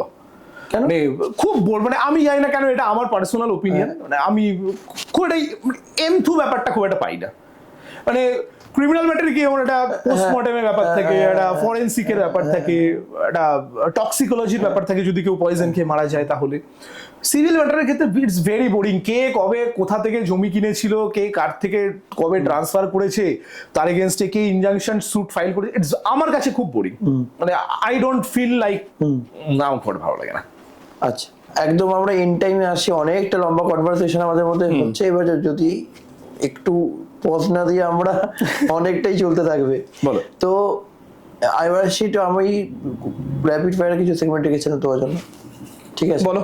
তো যেটা আমাদের ডিসকাশন হচ্ছিল, কথা বলছিলাম আমরা যে আমরা ওটা করবো ভাবছিলাম, তো সেটা করি। তো প্রথম কোশ্চেন, প্রথমটা একটুখানি ডিফিকাল্টি, ঠিক আছে? মমতা ব্যানার্জি না বুদ্ধদেব ভট্টাচার্য? মমতা ব্যানার্জি না বুদ্ধদেব ভট্টাচার্য? দুজনেই। কারণ দুটো মানুষের পারসেপশন আলাদা, দুটো মানুষের জীবন বোধ আলাদা। লিডারশিপ, আমি বলতে চাই লিডারশিপ দিক দিয়ে দুজনেই, একদম দুজনেই। কারণ দুটো টোটালি ডিফারেন্ট প্লেথোরার মানুষ, দুজনেই আমার কাছে। রাইট, ভালো, এই জন্য অ্যাডভোকেট। ঠিক আছে, ফাঁদে ফেলবো, চাপ নেই। ফাইন, ফেলো। মমতা ব্যানার্জি না অভিষেক ব্যানার্জি? মমতা ব্যানার্জি। অভিষেক বন্দ্যোপাধ্যায় আমার মতে ভালো লিডার, ভালো চেষ্টা করছেন এবং ভালো আপলিফট করছেন, নিজেকে ডেভেলপ করছেন, কিন্তু আরো সময় লাগবে। মমতা ব্যানার্জি। দুর্নীতি ভার্সেস টিএমসি, ফাঁদে ফেলবো বলেছিলাম। দুর্নীতি ভার্সেস টিএমসি, বিপরীতার্থক শব্দ। ঠিক আছে, ভালো ভালো অ্যান্সার। পার্থ চ্যাটার্জির বিল নিয়ে কি বলতে চাও? টু বি ভেরি অনেস্ট, আমি এটা নিয়ে কোনো কথাই বলতে চাই না। কেন বলতে চাই না, তার পেছনে তিনটে, একটু শুনতে হ্যাঁ হ্যাঁ নিশ্চয়ই, তার পেছনে তিনটে এক্স ফ্যাক্টর আছে। প্রথম কথা, যেটা এক্সপিডিয়েন্ট নয় সেটা হলো, এবং যেটা প্রত্যাশিতও ছিল। 2 নম্বর, কোথাও না কোথাও গিয়ে আমার নিজেকে মনে হচ্ছে, এবার এটা আমার পার্সোনাল ওপিনিয়ন, আমার একটা বান্ধবী জোটাতে হবে মনে হচ্ছে, ওটাতে আসবো। আচ্ছা, আর কিন্তু পার্থ চট্টোপাধ্যায়ের বেল আদালত যখন দিয়েছেন, নিশ্চয়ই সেই লেভেলে সাফিসিয়েন্ট কোনো এভিডেন্স পাননি বলেই দিয়েছেন, কিন্তু আরেকটু বোধহয় সংবেদনশীল হওয়াটা দরকার ছিল। আচ্ছা, এটা আমার ধারণা। আচ্ছা, রিসেন্টলি ওনার একটা কমেন্টস আমরা এটা চ্যালেঞ্জ, আমি বললাম তো তোমায়, বউ থাকতে পারে, তার সাথে বান্ধবীও থাকতে পারে। থাকতেই পারে। আমি খুব পরিষ্কার করে বিশ্বাস করি, দেখো যে কোনো মানুষের নির্দিষ্টভাবে নিজের লাইফটা নিজের মতো করে বাঁচার অধিকার আছে। দুজন অ্যাডাল্ট ব্যক্তি, এখন এই বয়সে দাঁড়িয়ে যদি ওনার মনে হয় যে হ্যাঁ সত্যি ওনার বান্ধবীর দরকার, আমি তো বললাম আমাকে ওর একটা বান্ধবী জোটাতে হবে। আছে, হ্যাঁ আমার তো আছে, অবশ্যই আছে। তো তিনি যদি দেখেন, আমি জানি পিছনে আমার পিঠে বাটাম পড়বে, সে পড়ুক, অসুবিধা নেই। কিন্তু আমার মনে হয় একজন মানুষের যদি নিজের প্রতি এরকম একটা ধারণা থাকে যে আমি আমার জীবনটাকে আমার মতো করে গুছিয়ে নেবো, কারণ দেখো দুজনেই adult person, Partha Chattopadhyay adult, Arpita Mukhopadhyay adult.